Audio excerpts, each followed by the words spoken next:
Sorry about that. Zach, can you lead us in prayer, please? Dear Father, we thank you for this day. We thank you for everything you give us, for all the lessons we receive in our lifetime. We ask now we can go today and learn more from your word and be humble in you and show our life to all our family and keep your guidance. Amen.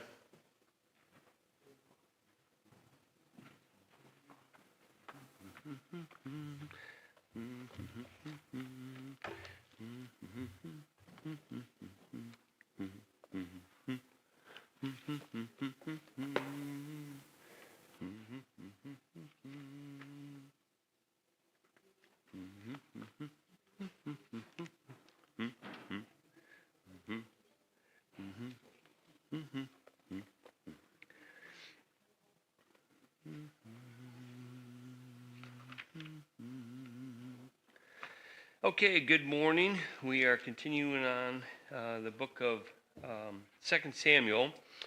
Again, our quarterly aim is the characteristics of David. We're going to see the characteristics today.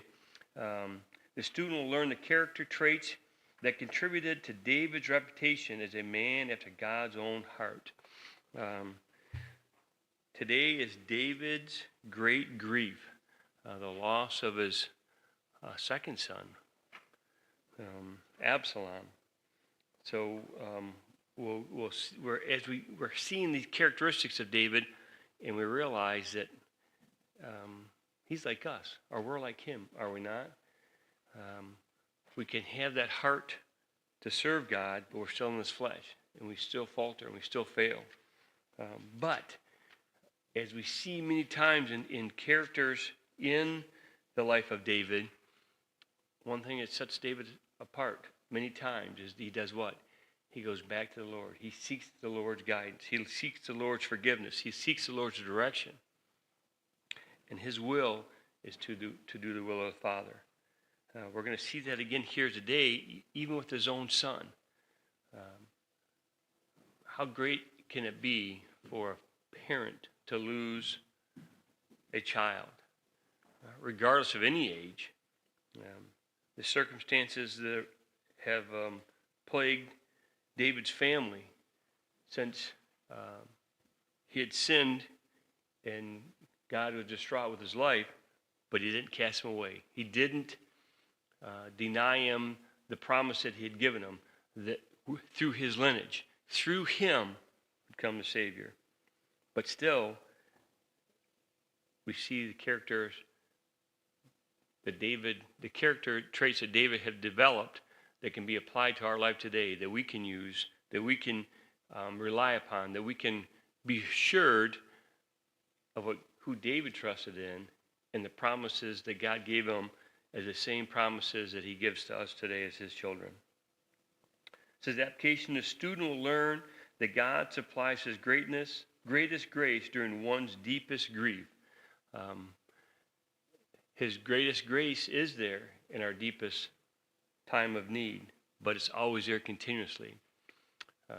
Let us not forget that the God that comforts us in our time of grief is a God that we can go to on a daily basis, God that we can converse with, that we can share things with, that we can consult with, that we can praise, that we can have him lead every step of our life every day, just not in those times of grief, times of trial, times of comfort, times that we don't know the direction, but on an everyday basis. It says in our first part, it says, never pleasant when someone comes to us and says, I have good news and bad news. Oh, you say, what do I want first? Usually the bad news overshadows the good. But worse than that is when we only had bad news and worse news. And such was the situation David found himself when his son Absalom rebelled against him and usurped the throne of Israel. King David was forced to flee Jerusalem and abandon his rulership in Israel. He found himself in a fight of his own life against his own son. David had hoped that he could bring his civil war to a peaceful end by saving his son's life at the same time. But this would not be the outcome. We see how the turmoil started in our last week's lesson when Absalom had killed his older brother, his half-brother, and he fled. And through the prodding of his top general, David allowed Absalom to come back, but he refused to see him. In the last part we see in our last lesson, Absalom is meeting David again and falling at his feet. And you think, oh, here's a reunion. As the writer brings out in the lesson, happily ever after. But it's not, is it? As we'll see here at the beginning of this new chapter. Although David won the battle against Absalom, he lost his son in the process. David was left not rejoicing over the victory, but mourning the death of his son. In many battles of life, there are no victors. David did not lose the kingdom. The people continued to follow him, but he lost his son. He didn't lose the promise that God had given him, but he lost a child in the process of this. Lest we forget, David was reaping the harvest of his own evil deeds. 2 Samuel chapter 12 and 11 tells us this. From his own evil deeds, and it was told to him, the turmoil, the sword would not leave his household. He has seen this. So the grief, the great grief that is established here from the loss of the son, it could be in his mindset. I could have prevented this. I could have stopped this. I could have thwarted all of this and had this. My son's still with me, but he didn't. In our first part, in 2 Samuel 15, verses 1 through 6, and I'm going to read out of the Bible because the pronunciation is a lot easier from the Bible than it is many times as written text. It says in 15 and 1 through 6, it says, it came to pass after this, after Absalom met David, and after, what do we see? Absalom falling at the feet of David and saying, yes, the forgiveness, the pain, it's starting to be mended. So it came to pass, and after this, that Absalom prepared him chariots and horses and 50 men to run before him, to show the power, to show his might. Remember how Absalom was? They said he was, his beauty was beyond compare in Israel. People looked at him. He was a very handsome man, very likable man, very personable man. And Absalom rose up early and stood beside the way of the gate. And it was so that when any man had a controversy, came to the king for judgment, then Absalom called him and said, Oh, what city art thou? And he said, Thy servant is one of the tribes of Israel. And Absalom said unto him, See, thy matters are good and right, but there is no man deputed of the king to hear thee. Every day he's plotting now to show good, to have people see how good a man he is in their eyes. Stand by the gate. Where are you from? What's going on? Why are you here? You're from out of town, I can tell. Why are you here? Well, I've got to talk to the king. I've got a dispute. I've got a problem. I've got a situation. Oh, it's all right, but there's probably no one to hear your cause. He's comforting them. He gives an ear to them to hear his cause. And Absalom said, moreover, Oh, thou were made judge in the land, that every man hath any suit or cause might come unto me, and I would do him justice. They know who he is. He may even spoke to him on who he was. But then he says, oh, but if I were a judge, I would hear your cause, and I would do justice, the problems you have. They should not be about. What is he doing? He's throwing discord to his own father. He's looking for his own gain. Not for the people, not for what the Lord wants, but for his own gain. Absalom was for Absalom. You say, yeah, but he was likable. The people admired him. Absalom was for Absalom. In verse 5, and so that was And it was so that when any man came nigh to him to do him obstinance, he put forth his hand and took him and kissed him. And on the manner of Absalom to all Israel that came to the king for judgment, so Absalom stole the hearts of the men of Israel. And it came to pass after 40. So what is he doing? He's purposely doing this. He's stealing the hearts of the men of Israel. They're looking at the cause. These are my problems. Well, I can handle those for you. I'll correct those for you. If only I were judge, if only I were a king, I would do what's right for you. The people are persuaded by this, are they not? Say, where was David? Is it one of his faults for not being there? One of his faults for not attending here? Maybe so. Some writers believe he may have been sick at this time, definitely getting older, and Absalom's using that. Look, I'm bright, I'm handsome, I'm charming, I'm strong, and I will do for you what the king is not doing now. Trying to win the hearts of the people. Do we see that today? What do we have coming up this year?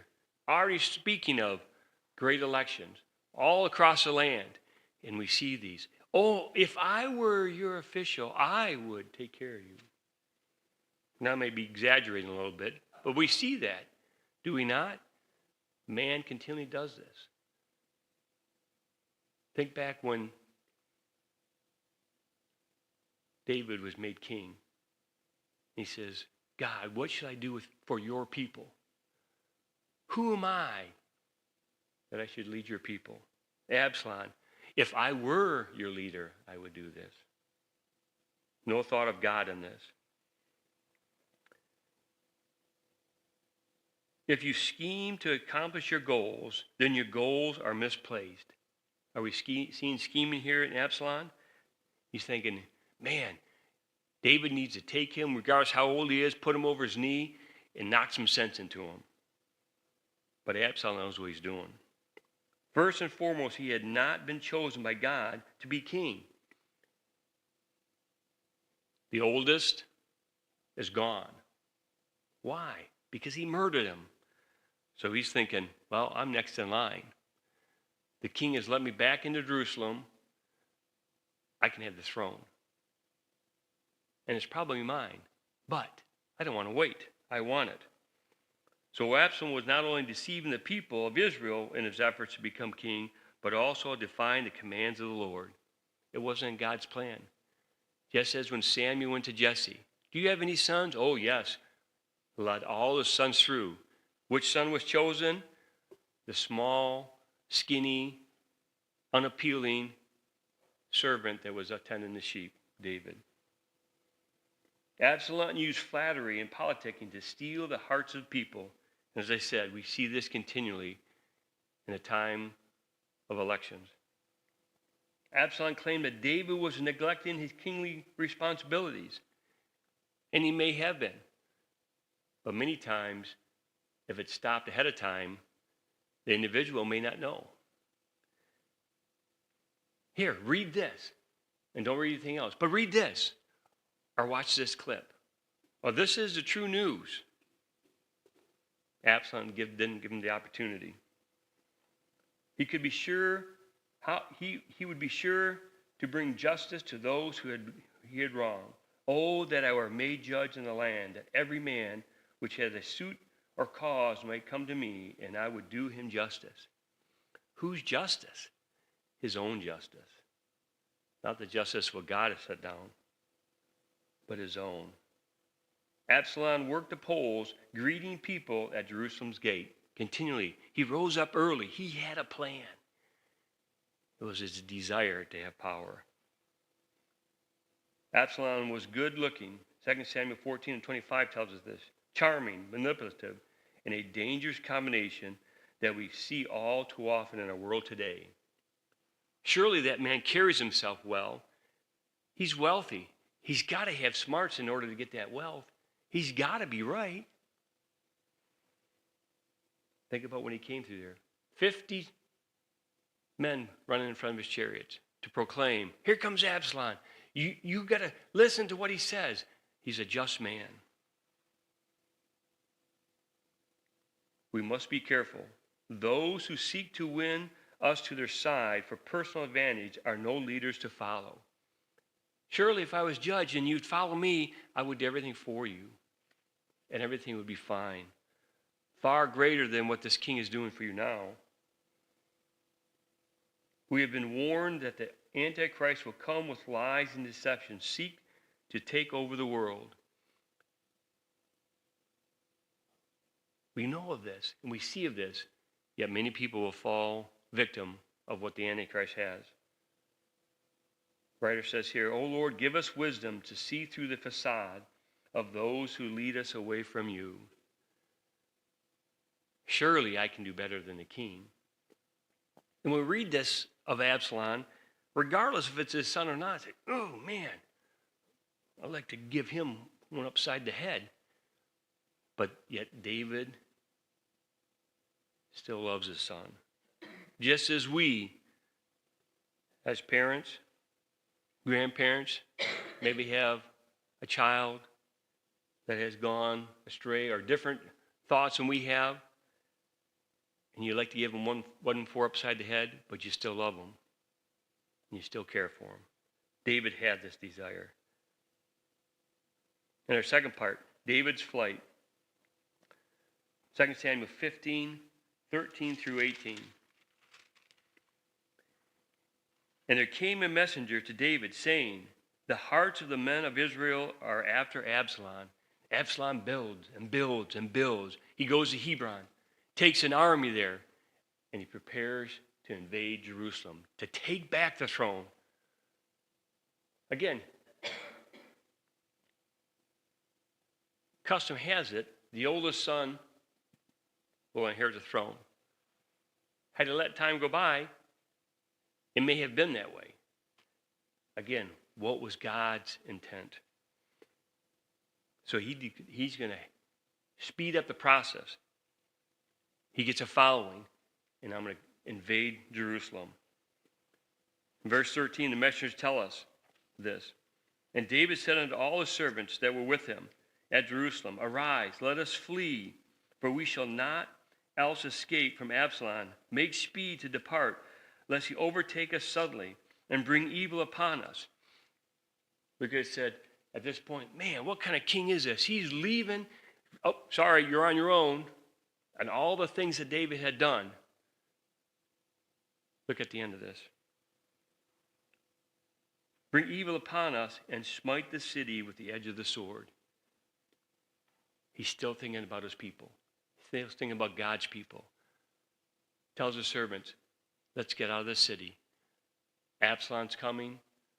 He's after me, but I don't want to see any other hurt to the city. And the king's servant said unto him, behold, thy servants are ready to do whatsoever thy Lord has the king shall appoint. And the king went forth, and all his household after him. And the king let 10 women which were concubines to the house. And the king went forth, and all the people after him, and tarried in a place that was far off. And all the servants passed on beside him, and the Cherubites, and the Pelethites, and all the Gittites, 600 men which came after him from Gath, passed on before the king. So as they left, he left a remnant at his household to take care of the house. He's fleeing for his life, for his family's life, but also for Israel's life, knowing what Absalom is capable of.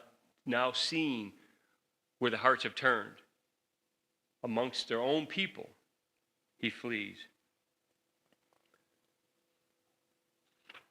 In verse 30, and David went up by the ascent of Mount Olive, and wept as he went up, and had his head covered, and went barefoot. And all the people that was with him covered every man his head, and they went up, weeping as they went up. In verse 31, and one told David, saying, Ahithophel is among the conspirators with Absalom. And David said, O Lord, I pray thee, turn the counsel of Ahithophel into foolishness. They're mourning. They leave Jerusalem. They have to go up to the Mount of Olives. Remember, Jerusalem's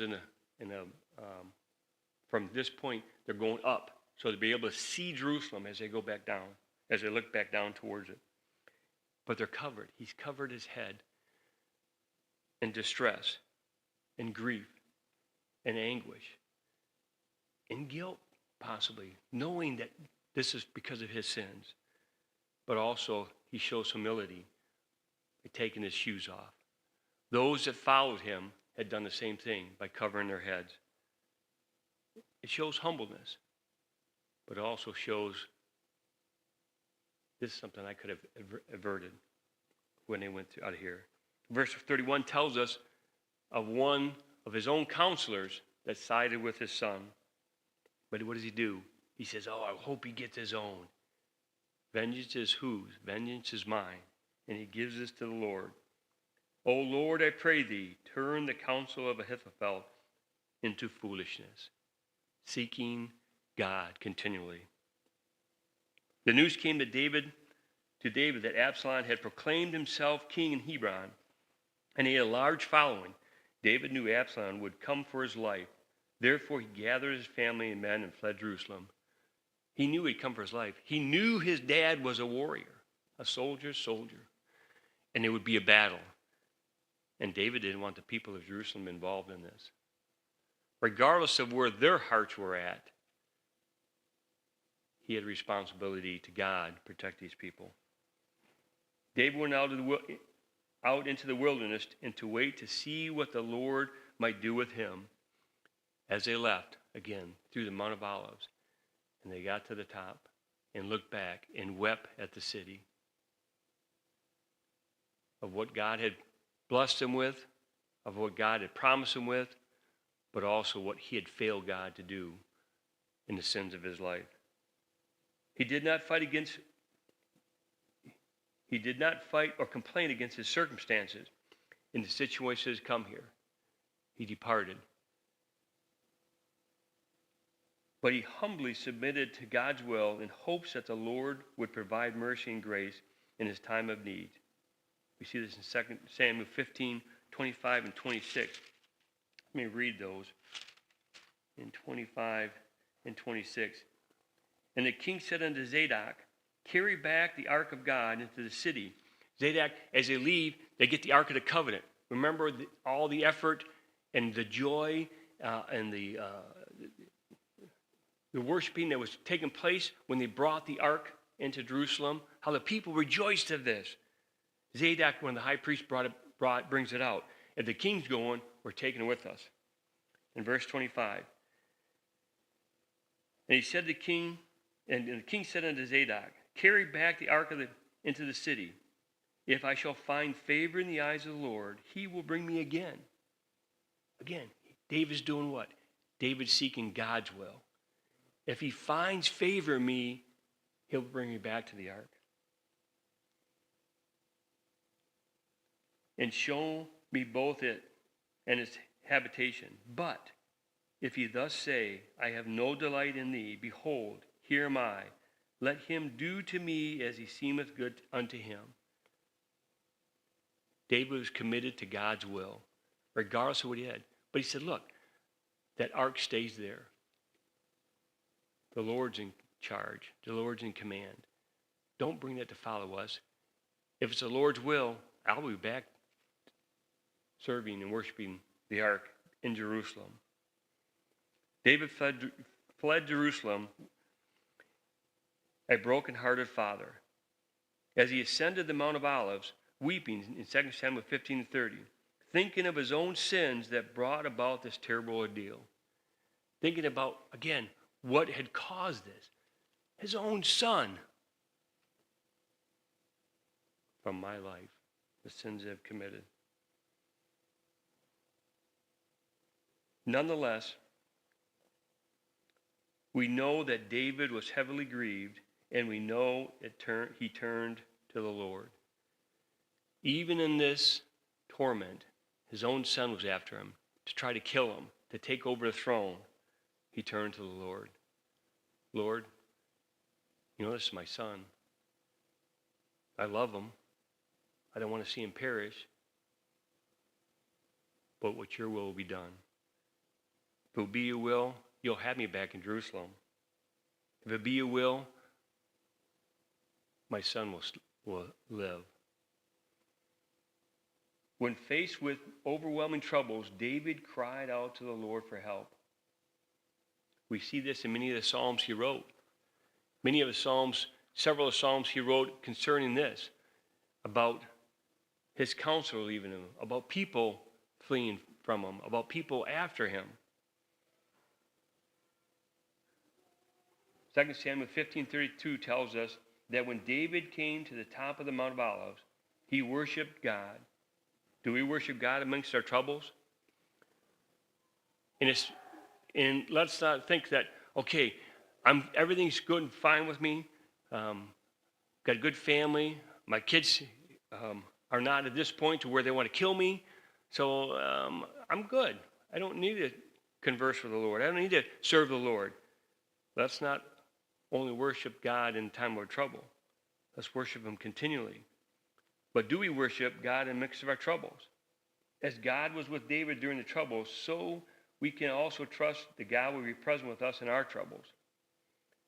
Again, it's a teaching guide for us, is it not? How David sought God in time of trouble. Whether it's family trouble, whether it's spiritual trouble, whether it's financial trouble, whether it's worldly trouble, to seek God for that guidance, for that direction. In our last part, Absalom's defeat. 2 Samuel 16, starting in verse 15. And Absalom and all the people of the men of Israel came to Jerusalem, and Ahithophel with him. Again, Ahithophel was a counselor serving David, but he has turned, and now he is serving Absalom. He's a man of wisdom. Many people looked up to him in Israel. David looked up to him in Israel for guidance, for direction. But where's the wisdom coming from? Where's the wisdom applied to? Is it again as Absalom for his own gain, for his own benefit? David realized this. As Absalom is using Ahithophel for guidance, David sends his own man in there for direction, for insight, for information back to him. And it came to pass when Hushai, the Archite, now this is the man for David. This is the man that David says, go in there. Listen. Tell me. But all more importantly, try to combat what Ahithophel is saying. And it came to pass when Hushai, the Archite, David's friend, was come to Absalom, and Hushai said unto Absalom, God save the king, God save the king. And Absalom said unto Hushai, is this thy kindness to thy friend? Why wentest thou not with thy friend? He said, why are you here? Why aren't you serving the king? Absalom's a little concerned about this. And Hushai said unto Absalom, nay, but whom the Lord and the people and all the men of Israel choose, his will I be, and with him I will abide. So as the trickery of Absalom, Hushai has done the same to serve David. Verse 20, then said Absalom to Ahithophel, give counsel among you what we shall do. What shall we do? Give us guidance. We've come into Jerusalem. The kingdom is ours. Now what shall we do? And Ahithophel said unto Absalom, go unto thy father's concubine, which he hath left to keep the house, and all Israel shall hear that thou art adorned of thy father and them, and then shall the hands of all that are with thee be strong. It was common in this day for conquerors to come in and overtake the concubines, to show the strength, to show that I'm the right heir now. This was the information, this was the counsel that was given from Ahithophel to Absalom. And this is fulfilled prophecy that was given to him, given to David when Nathan came and spoke to him. Prophecy of God.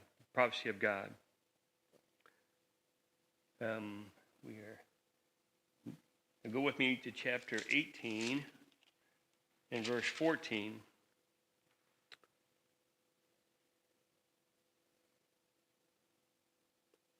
Then said Joab, I may not tarry thus with thee,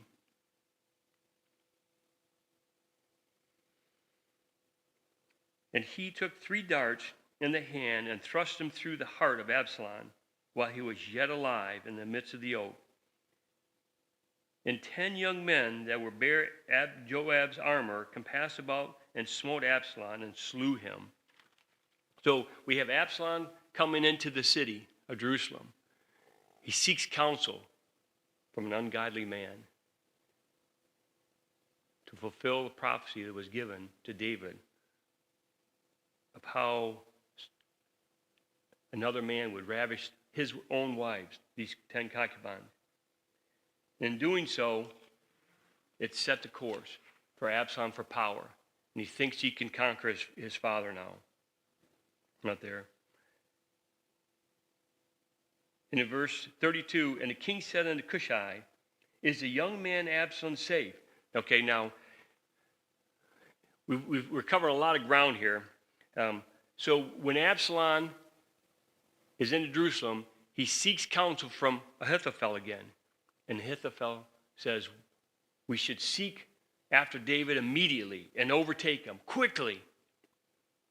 But Hushai intervenes, David's man, and says, no, we should not. We know that he is a strong leader. We know that he is a strong warrior. Let him run. We'll take men and we'll overpower him. We'll come upon him. And Absalom takes Hushai's advice. What did David pray when he found out Ahithophel was with Absalom? Lord, pray that his foolishness will come to pass. And it did. Absalom believed in Hushai. And in doing so, it gave David that time to set up a fortitude, to get further away, but also to know the plans are coming. So when the war starts to come, the civil war starts, David gives a strict order. Do not harm the young man, my son. And everything, I don't care about anyone else. I don't care what happens. Do not harm my son. Still has a love for him. Hoping that this can be squashed quick and Absalom will see his folly. But that's not what takes place. David's army overpowers him.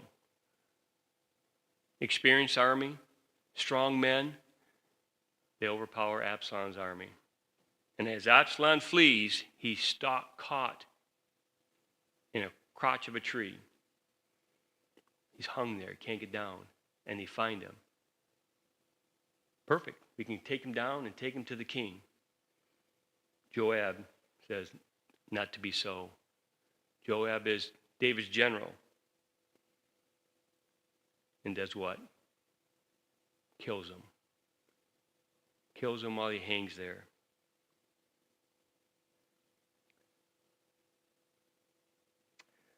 Okay, so in the middle of page 58, there was only one thing for Absalom left to do, and that was to meet his father on the battlefield, David. David gave strict orders not to kill Absalom, 18:5. David's army handily defeated Absalom's army.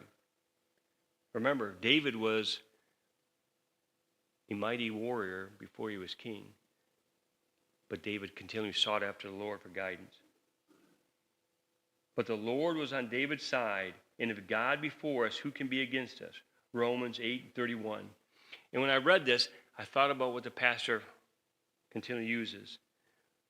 on the front side of this verse is what? Romans 8:28. All things work together. Did they not all work together? Did not David ask for guidance, for direction, for confoundment of the man that was serving him, Ahithophel, to foolishness? Because of that, they were fighting on David's battleground. Sadly, Absalom was killed in spite of David's strict orders. Verse 32, and the king said unto Cush, is the young man Absalom safe? And Cushai answered, the enemies of the Lord the king and all that are against thee do thee hurt be as thou young man is. The king was much moved and went to the chamber of the gate and wept. And as he went, thus he said, O my son Absalom, my son Absalom, would God that I had died for thee, O Absalom, my son, my son. The loss of his son, a child. It's great. It struck David hard. He knew this outcome would probably come, and he was praying to God that it would not, but he still honored what God had. Absalom fled, and his head was caught in the oak tree and was pulled from his mule. As he hung there, Joab killed him. When David found out that Absalom had been killed, he was much moved, in verse 33, and wept over his son for many days.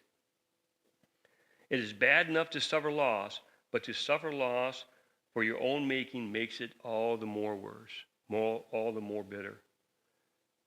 What was going through David when he found out his son was dead?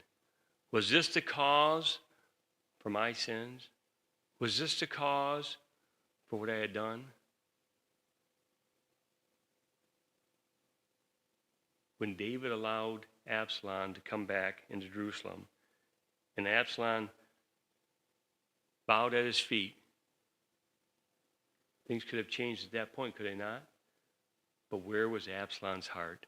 As he bowed to show humbleness, to show reverence, was his heart truly there?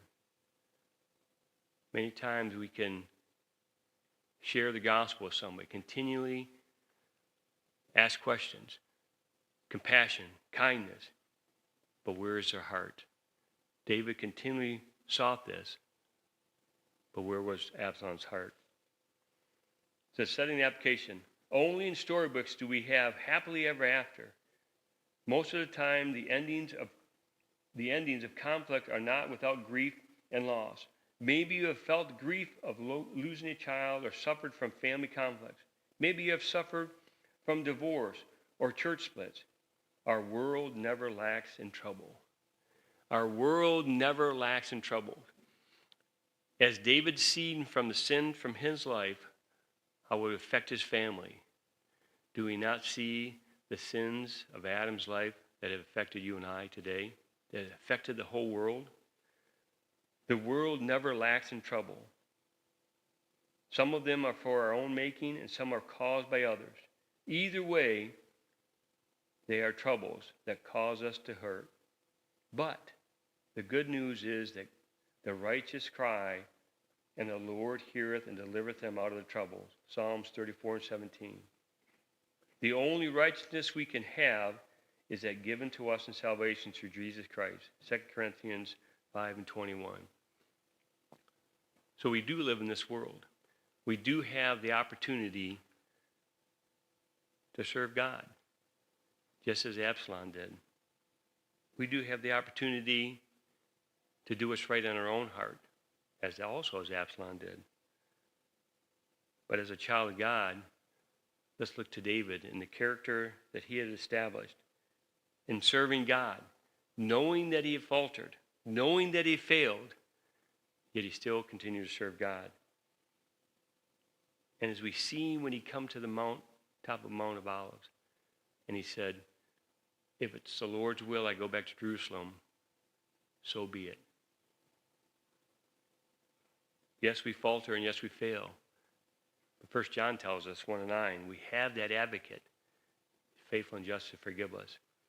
And when he does forgive us, we don't wallow in that grief, wallow in that guilt. We move on because he's forgiven us. Is there consequences to pay for our sin? Yes, there are. But he's forgiven us. Has it taken away that heirship that we've learned in many of our Sunday morning sermons? No, it has not. We will suffer the consequences here, as David is in his life. But we see, I'll never leave thee nor forsake thee as a child of God. The same God that David served is the same God we serve today.